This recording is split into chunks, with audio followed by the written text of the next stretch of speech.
2024-এ যখন তারা এভাবেই রাষ্ট্র ক্ষমতা দখল করেছিল, জুলাইয়ের অভ্যুত্থানের শুরুটা কি একটা সামান্য চাকরির আন্দোলন থেকে শুরু হয়েছে, কিন্তু মানুষের মনের জ্বালা ছিল খুব তীব্র।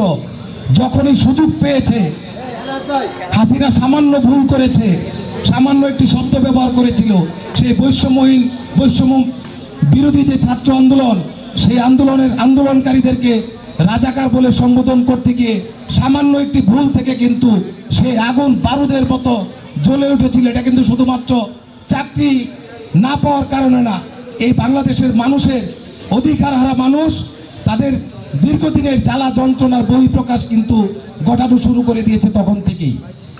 এবং পরবর্তীকালে যখন আবু সাঈদের 2 হাত পেতে দেওয়া বুকে হাসিনা গুলি চালালো, তখন বাংলাদেশের সকল পর্যায়ের মানুষই এই নরপিশাচ, এই গণহত্যাকারী সরকারকে হটানোর জন্য তাদের অধিকার ফিরে পাবার লক্ষ্যে তারা কিন্তু রাজপথে নেমে এসে হাসিনাকে এই দেশ থেকে পালাতে বাধ্য করেছে। 2023 সালের 13ই জুলাই বিএনপির ভারপ্রাপ্ত চেয়ারম্যান জনাব তারেক রহমান রাষ্ট্র মেরামতের জন্য 31 দফা একটি রূপরেখা ঘোষণা করেছিলেন। বর্তমান সরকার ওনার সেই রূপরেখার বেশ কয়েকটি ধারা ইতিমধ্যে বাস্তবায়ন করেছেন। এই যে নিরপেক্ষ সরকারের কথা আমরা বলি, সেই নিরপেক্ষ সরকার কিন্তু বিএনপির 31 দফার একটি অংশ। সুপ্রিম জুডিশিয়াল কাউন্সিল ইতিমধ্যে হাইকোর্টের রায়ে ইতিমধ্যে বহাল করা হয়েছে, এটাও বিএনপির 2023 সালের 31 দফা রাষ্ট্র মেরামতের একটি অংশ। আরও যেই কমিশনগুলি করা হয়েছে, এই কমিশন আমি বিশ্বাস করি বিএনপি যে সুচিন্তিত এবং জনগণের চাওয়া অনুযায়ী যে 31 দফা দিয়েছে, আগামী দিনে এই কমিশনগুলো যে এই রূপরেখাগুলি ঘোষণা করবে, এগুলি বিএনপির চাওয়া অনুযায়ী, জনগণের চাওয়া অনুযায়ী বিএনপি ইতিপূর্বে যে ঘোষিত 31 দফা, সেই 31 দফার সাথে অবশ্যই মিল খুঁজে পাওয়া যাবে। এখন প্রশ্ন হচ্ছে এই সংস্কার কার্যক্রমগুলি বাস্তবায়ন করবে কারা?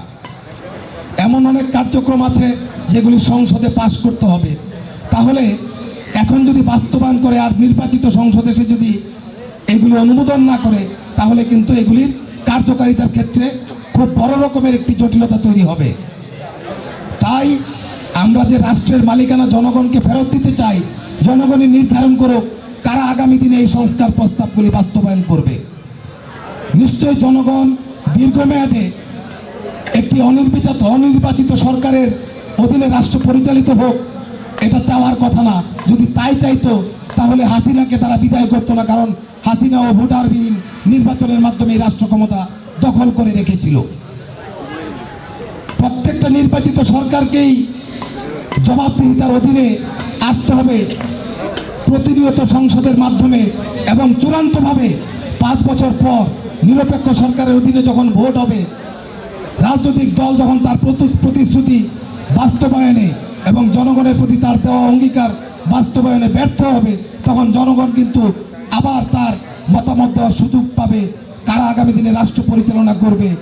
সেক্ষেত্রে এরকম একটি জবাবদিহিতা আমরা যদি যেটা বলি চেক অ্যান্ড ব্যালেন্সের মধ্যে দিয়ে যদি রাষ্ট্র পরিচালিত হয়, তাহলে রাজনৈতিক দলগুলিও সংশোধিত হতে বাধ্য। তাদের কোনো সদস্য যদি রাষ্ট্রের পরিচালনার ক্ষেত্রে কোনো অপকর্মে জড়িত হয়, সেই রাজনৈতিক দলও তাদেরকে সংশোধন করে ভালো পথে পরিচালনা করতে বাধ্য, কারণ আগামী 5 বছর পর নিরপেক্ষ একটি ব্যবস্থাপনার মধ্য দিয়ে তাদেরকে জনগণের মুখোমুখি দাঁড়াতে হবে।